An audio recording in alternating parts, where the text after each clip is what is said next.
Alright, so we're going to be learning how to change the wash module on the Biotech EL406. This is where the wash module is located, and we have 3 different wash modules to choose from.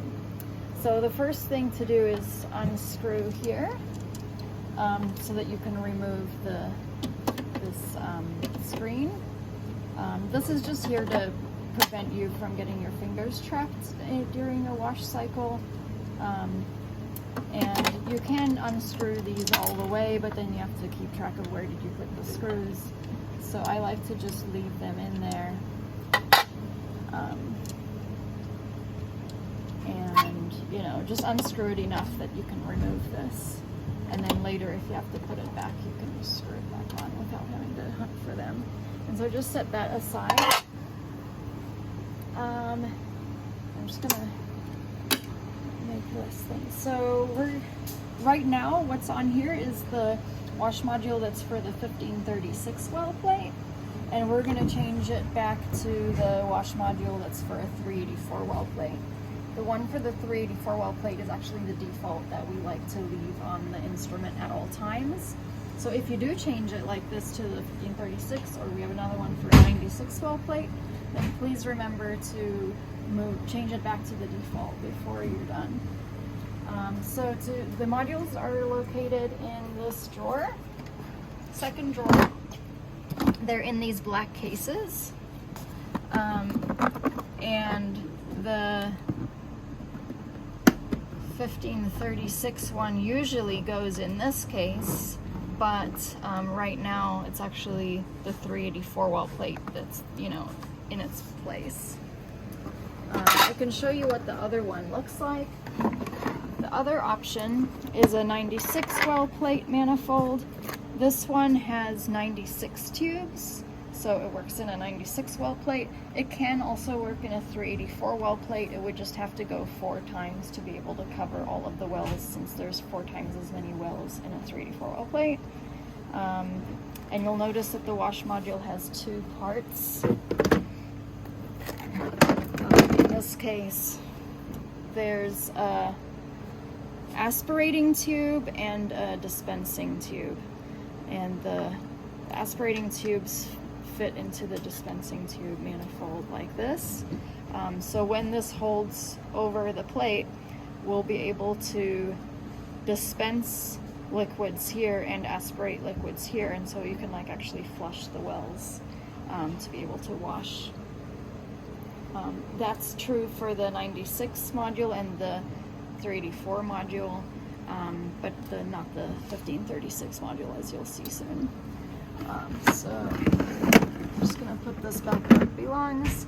It's important to not ding the tubes, because if they get bent, then it might not fit right into where those wells are anymore, and then the whole thing would be useless. So we very carefully position them in this nice carry case.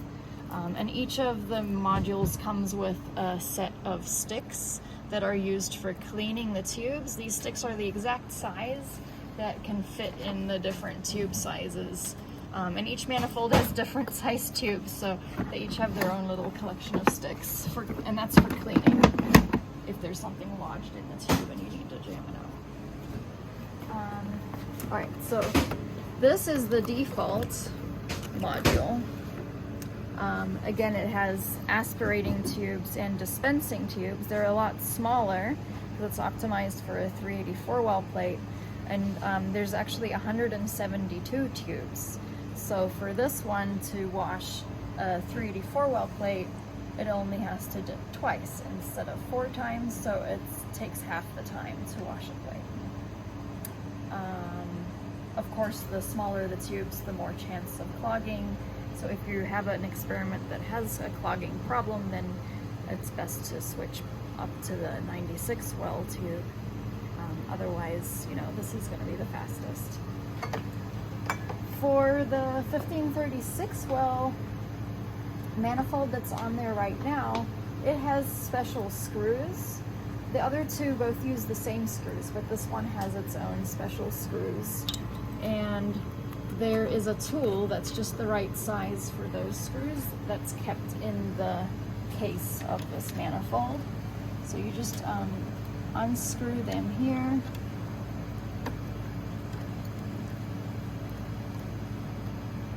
If you're installing this module, then you know you'd be doing the reverse. You would be screwing them on, and you just do it finger tight.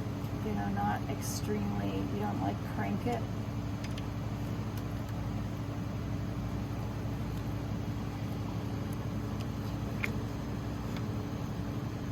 And these screws fit perfectly in a 15 mil tube, so actually keep one in the box, and you can just place the screws in there so that they don't get lost.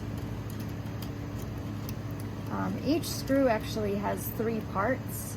There's a spring, a washer, and a screw, and this is the order that it goes in.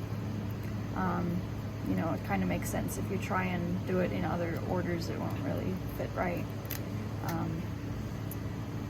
So we're just going to remove all of these screws.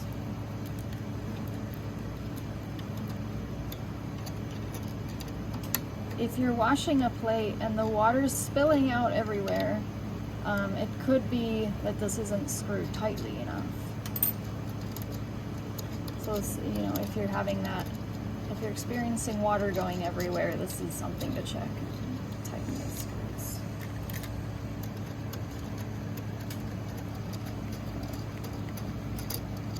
Right.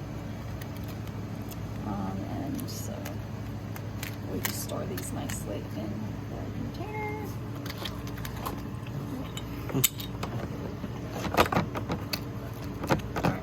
So this is the one that goes with the 96 and the 384 manifolds. There's like 2 of these strips, and each one has 2 screws. You know, you may find the screws either on or off of this when you grab it out of the container. So we're gonna remove this just by pulling it, and you have to pull it straight. If you try and pull it at an angle, then it just won't come. But if you pull it like exactly parallel with the spokes that it's resting on, then it will just slide off. This is what the 1536 well manifold looks like. So it doesn't have 1536 tubes, it just has 4 columns, and then it will go all along the plate to get all 1536. And these are also, again, very narrow. So this one clogs the most of all of the manifolds.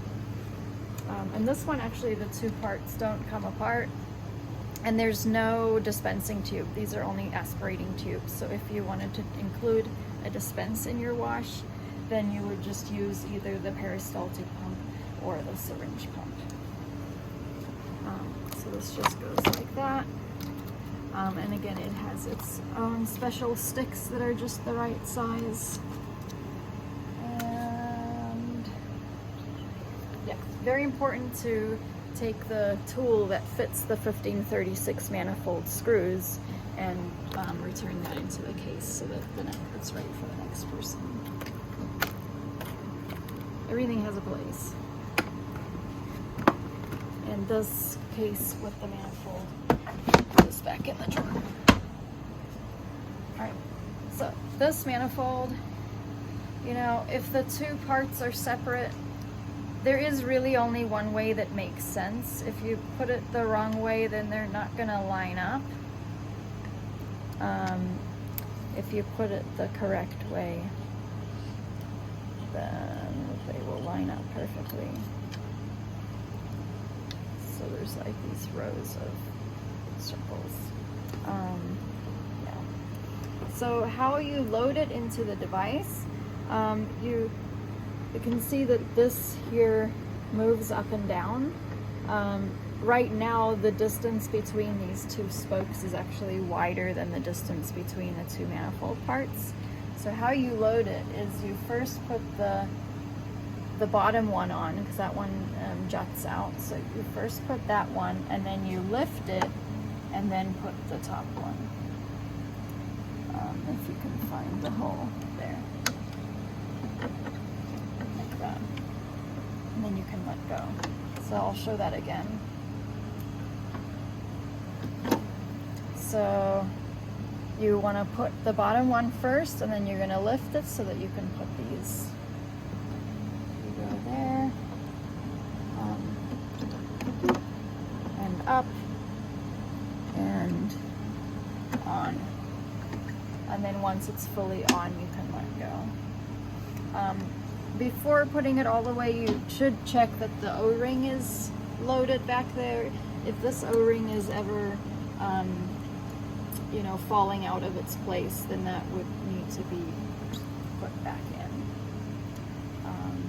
Then all that's left to do is to screw on these holders. They actually say on them, this one says bottom manifold, and the other one says top manifold. So as long as you notice that text there, it should be pretty easy. It really does spill water everywhere if you put them on the wrong side. I've done that. And then you just do it finger tight. These don't actually need any tool. They have these nice grippy screws. So you don't need to use any hardware for that.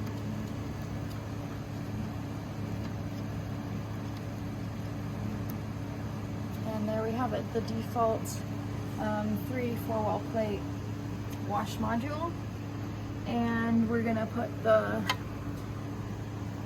shield back on, and then just tighten the screws a little bit to lock it in place. And that's how you change the wash module on the Biotech EL406.